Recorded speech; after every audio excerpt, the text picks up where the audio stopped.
번째 말씀 열왕기하 8장 16절에서 29절까지 말씀입니다. 이스라엘 왕 아합의 아들 요람 제5년에 여호사밧이 아직도 유대의 왕일 때 여호사밧의 아들 여호람이 다스리기 시작하였다. 그는 32살의 왕이 되어 8회 동안 예루살렘에서 다스렸다. 그는 아합의 딸을 아내로 맞아들였기 때문에 아합 가문이 한 대로 이스라엘 왕들이 간 길을 갔다.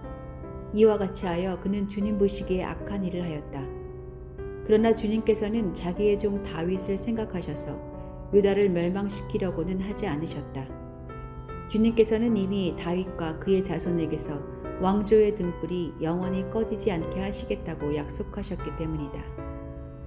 여호람이 다스린 시대에 에돔이 유다의 통치의 반기를 들고 자기들의 왕을 따로 세웠다. 그래서 여호람은 모든 병거를 출동시켜 사일로 건너갔다가 그만 에돔 군대에게 포위를 당하고 말았다. 그러나 여호람은 병거 대장들과 함께 밤에 에돔 군대의 포위망을 뚫고 빠져나왔다. 군인들은 모두 흩어져 각자의 집으로 갔다. 이와 같이 에돔은 유다에 반역하여 그 지배를 벗어나 오늘날까지 이르렀고 그때 림나 역시 반역을 일으켰다. 여호람의 나머지 행적과 그가 한 모든 일은 유다왕 역대지략에 기록되어 있다. 여호람이 죽어 그의 조상과 함께 다윗성에 장사되었다. 그의 아들 아하시아가 그의 뒤를 이어 왕이 되었다. 이스라엘의 아합 왕의 아들 요람 제12년에 여호람의 아들 아하시아가 유다 왕이 되었다. 아하시아가 왕이 될 때의 나이는 22살이었고 그는 한 해 동안 예루살렘에서 다스렸다. 그의 어머니 아달랴는 이스라엘 오므리 왕의 딸이었다. 그는 아합 가문의 사위였으므로 아합 가문의 길을 걸었으며 아합 가문처럼 주님 보시기에 악한 일을 하였다. 그는 아합의 아들 요람과 함께 시리아 왕 하사엘과 싸우려고 길리앗의 라못으로 갔다. 그 싸움에서 시리아 군대가 요람을 쳐서 부상을 입혔다. 요람 왕이 시리아 왕 하사엘과 싸우다가 라마에서 시리아 사람들에게 입은 상처를 치료하려고 이스라엘로 돌아갔다.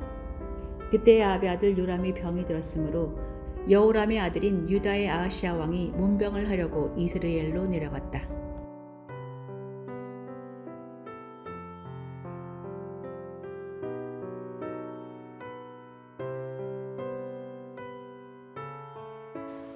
예수님의 비유 중에는 주인이 3년 동안 그 열매를 맺지 않은 무화과 나무를 찍어버리라고 할 때에 금년에도 그대로 두시고 기회를 주시기를 요청하는 포도원지기의 비유가 등장합니다. 여기서 주인은 공의의 심판을 말씀하시는 아버지 하나님이시고 포도원지기는 오래 참으며 신실하심을 보여주시는 예수님입니다.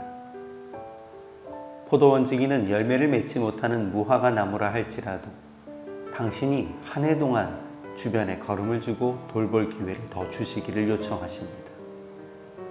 사람의 관점에서는 당장 찍어 뗄감으로써도 합당할 것을 여전히 돌보시며 기회를 주시는 분이 바로 오래 참으시고 신실하신 하나님이십니다.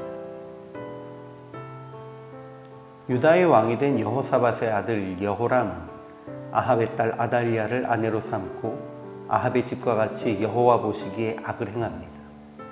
그러나 하나님은 다윗과 그 자손에게 항상 등불을 주겠다고 하신 약속을 지키기 위해 유다를 멸하지 않으십니다. 그러나 그의 불의한 통치 가운데에 에돔과 림나가 유다를 배반하였고 왕을 세웠습니다. 이후 8년 만에 여호람이 죽고 그 아들 아하시아가 왕이 되었지만 그도 아합의 집 길로 행하는 악한 왕이 됩니다.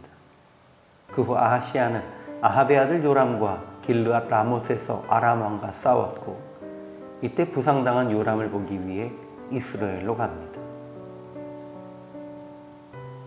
여호람이 32세의 왕이 되었다는 것은 그가 왕이 된 후에 아합의 딸과 결혼했다는 것을 의미하지 않습니다. 그의 아버지 여호사밧이 아합과의 좋은 관계의 유지를 위해 아들을 영적으로 타락한 가문의 딸과 결혼시켰다는 것을 의미합니다. 그러므로 여호람과 그를 이어 왕이 되는 아하시아까지 아합의 집 길로 가는 악한 왕이 된 것은 이미 여호사밧이 아합과 친밀한 관계를 유지하는 데에서 비롯된 것입니다. 그럼에도 하나님은 다윗과의 약속을 기억하시며 유다를 멸망시키지 않으시고 참으십니다. 약속을 지키기 위해 오래 참으시는 하나님의 신실하심을 드러내신 것입니다. 금방 하나님과의 약속을 잊고 자기 소견에 옳은 길을 가는 인간과 비록 상대방은 약속을 잊고 악한 길을 갈지라도 당신은 신실하신 성품에 근거하여 그 약속을 끝까지 지키려 하시는 하나님의 모습은 사뭇 대조적입니다. 북이스라엘을 향해서는 반복해서 새로운 왕조를 세우시며 악한 이들을 심판하시지만 그럼에도 불구하고 즉시 그들을 멸하지 않으시고 오래 참으시며 기회를 주시는 분이 하나님이심을 우리는 본문을 통해 알 수 있습니다. 이렇게 신실하신 하나님, 오래 참으시는 하나님의 은혜를 기억하며 오늘 우리는 속히 돌이키는 자가 되어야 합니다. 그리고 모든 사람을 향하여 하나님의 신실하심과 오래 참으심을 우리의 삶을 통해 증거하는 자가 되어야 합니다.